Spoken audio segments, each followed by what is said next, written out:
Zenith study classes में आप सभी विद्यार्थियों का स्वागत है। आज हम नेक्स्ट पवन दूतिका की कविताओं को समझेंगे। इससे पहले मैंने वीडियो अपलोड कर दिया है, उसको जाकर आप देख लें और आप उसको पढ़ लें। पवन दूतिका क्लास 12th के लिए बहुत ही ज़्यादा इम्पोर्टेंट है। इसमें से एक कविता अवश्य ही एग्ज़ाम में पूछता है। तो चलिए हम स्टार्ट करते हैं। अगर आपने हमारे चैनल को सब्सक्राइब नहीं किया है तो पहले सब्सक्राइब कर लें, बेल आइकन को अवश्य ही प्रेस कर लें ताकि कोई भी हम नया वीडियो डालें तो उसका नोटिफिकेशन आपके पास चला जाए। तो चलिए हम लोग पवन दूतिका के बारे में समझेंगे। कोई प्यारा कुसुम कुमला गेह में जो पड़ा हो, तो प्यारे के चरण पर ला डाल देना उसी को। यूं देना ये पवन बतला फूल सी एक बाला, मलालना हो कमल पग को चूमना चाहती है। कहा जरा कोई प्यारा कुसुम कुमला गेह में जो पड़ा हो। राधा जो है वो पवन दूतिका से कहती हैं कि हे मेरी प्यारी पवन, देखना कि अगर उस घर में कोई बहुत ही सुंदर फूल मुरझाया हुआ तुम्हें दिखाई दे तो प्यारे के चरण पर ला डाल देना उसी को।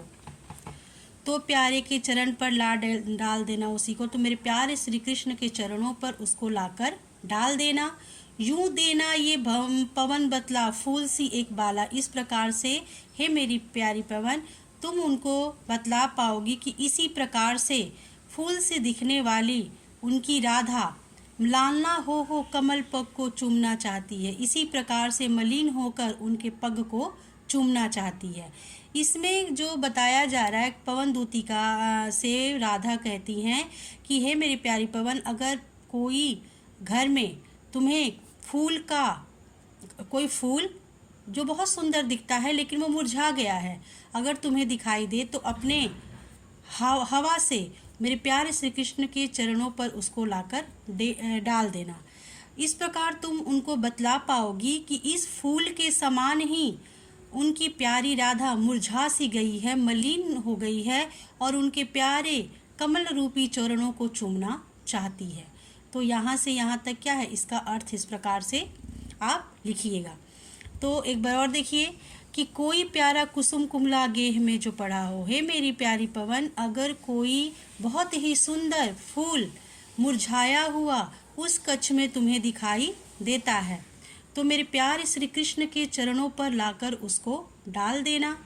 तुम उनको इस प्रकार से बतला पाओगी कि ठीक इसी फूल की भांति उनकी जो राधा है वह मुरझा सी गई है और उनके वियोग में वो मलिन हो गई है और उनके कमल रूपी चरणों को वह चूमना चाहती है। इसमें आपका उपमा अलंकार है।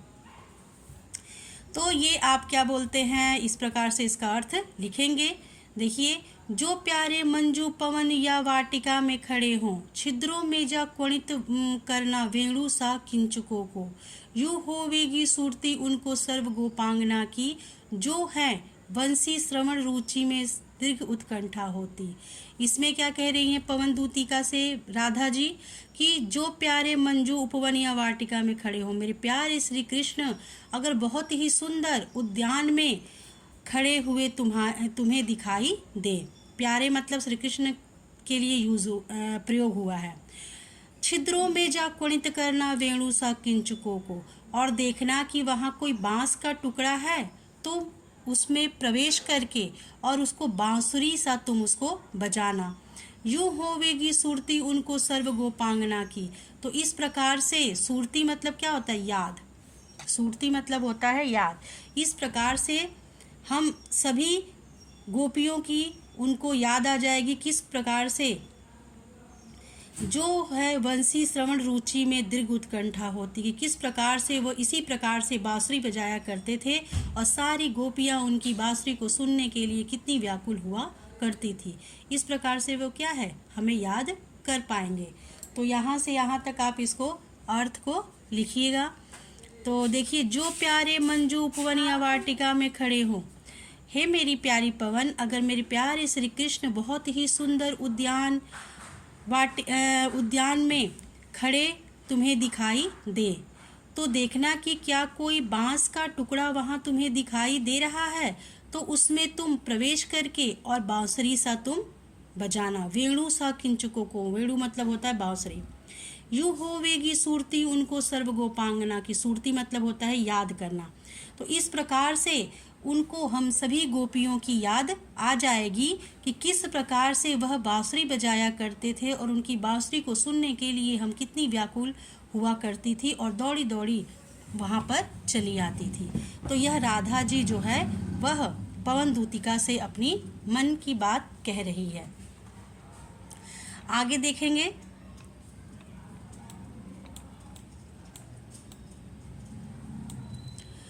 लाके फूले कमल दल को श्याम के सामने ही, थोड़ा थोड़ा विपुल जल में व्यग्र हो डुबोना। यूं देना ये भंगनी जतला एक अबोझ नेत्रा, आंखों को विरह विधुरा बारी में बोरती हैं। लाके फूले कमल दल, कमल दल मतलब होता है कमल का पुष्प का पूरा गुच्छा, है ना। श्याम के सामने ही मतलब मेरे प्यारे श्री कृष्ण, श्याम मतलब श्री कृष्ण के बारे में कहा जा रहा है। थोड़ा थोड़ा विपुल, विपुल मतलब होता है व्याकुल हो, व्यग्र हो डुबोना। यूं देना ये भंगनी जतला मतलब इस प्रकार से बतला पाओगी। अम्बोज नेत्रा, अम्बोज नेत्रा मतलब होता है यहाँ पे कमल का जो फूल होता है उसके समान नेत्र। आँखों को हो विरह विधुरा वारी में बोरती है, अपने आँखों को, विरह मतलब विरह में व्याकुल और विधुरा मतलब स्त्री या राधा अपने बारे में कह रही है। वारी में बोरती है मतलब इसी प्रकार से क्या है, वह उनकी आंखें आंसुओं से भींगी रहती हैं। तो यहाँ से यहाँ तक आप इस प्रकार से लिखिएगा कि राधा जी प्यारी पवन से कहती है कि हे मेरी प्यारी पवन, मेरे प्यारे श्री कृष्ण के सामने लाके फूले कमल दल को श्याम के सामने ही, मेरे प्यारे श्री कृष्ण के सामने कमल का फूल लाकर तुम रख देना। थोड़ा थोड़ा विपुल जल में व्यग्र हो डुबाना, और उसको थोड़ा थोड़ा करके व्याकुल होकर थोड़ा थोड़ा उसको तुम जल में डुबो देना। यूं देना ये भंगनी जतला एक अबोझ रहता, इस प्रकार से तुम अपनी बुद्धि का प्रयोग करते हुए उनको जतला पाओगी, उनको बता पाओगी कि अम्बोज नेत्रा कमल के फूल की पंखड़ियों सी नेत्र वाली, अम्बोज नेत्रा कमल की फूल की पंखड़ियों से नेत्र वाली आँखों को हो विरह विधुरा बारी में बोरती है। इसी प्रकार से उनके विरह में व्याकुल राधा अपनी आँखों को इसी प्रकार से आंसुओं से भिगोई रहती है। तो यहाँ से यहाँ पर आप क्या है, आप इसको आप लिखेंगे। ये बहुत ही सुंदर आपका वियोग श्रृंगार जो है वो रस यहाँ पे बतलाया गया है। काव्य सौंदर्य में आप इसको लिखिएगा। और यहाँ पे उपमा अलंकार का प्रयोग किया गया है। धीरे नेक्स्ट देखिए, धीरे लाना वहन करके नीप का पुष्प कोई, ओ प्यारे के चपल दृक के सामने डाल देना। ऐसे देना प्रकट दिखला नित्य आशंकिता हो, कैसी होती विरह वश में नित्य रोमांचित हूँ। फिर क्या कह रही है कि वो अलग अलग तरीके से अपनी मन की बात को क्या है पवन दूतिका से बतला रही है। कौन? राधा। तो धीरे लाना वहन करके, वहन मतलब क्या होता है, उसको पकड़ करके या उसको उठा करके। नीप का पुष्प कोई, नीप मतलब होता है कदम, कदम के पेड़ का जो फूल होता है उसको। वो प्यारे के चपल, चपल मतलब होता है चंचल, दृग मतलब होता है नेत्र, सामने ला डाल देना। ऐसे देना प्रकट दिखला नित्य आशंकिता मतलब आशंकित मतलब भयभीत होता है। कैसी होती विरह वश में नित्य रोमांचित हूँ, और वह विरह के वश में होकर हमेशा क्या है, डरी सहमी और हमेशा क्या है, रोमांचित होती रहती हैं। तो राधा जो है वो कह रही हैं कि हे मेरी प्यारी पवन, मेरे प्यारे श्री कृष्ण के सामने कोई कदम का पुष्प लाकर रख देना, ओ प्यारे के चपल दृग के सामने डाल देना, और मेरे प्यारे श्री कृष्ण के चंचल नेत्रों के सामने उसको लाकर रख देना। ऐसे देना प्रकट दिखला नित्याशंकिता। तो हे मेरी प्यारी पवन, इस प्रकार से तुम बतला पाओगी कि इसी कदम के पुष्प की भांति मैं हमेशा भयभीत और आशंकित रहती हूँ। कैसी होती विरह वश में नित्य रोमांचित हूँ, और उनके विरह के वश में कभी मैं प्रसन्न हो जाती हूँ और कभी मैं दुखी हो जाती हूँ, अर्थात मैं हमेशा रोमांचित होती रहती हूँ। तो इसमें यहाँ से यहाँ तक क्या है, आप इसका अर्थ लिखेंगे। ये जो है आपका पूरा पूरा वियोग श्रृंगार है, और इसमें अलग अलग तरीके से राधा जो है वह पवन दूतिका से अपने विरह के बारे में बतला रही है। तो प्रेम में जो कोई रहता है तो वो क्या है, इसी तरह से हरकतें करता है, उसको समझ नहीं आता कि मुझे किस प्रकार से कार्य करना चाहिए।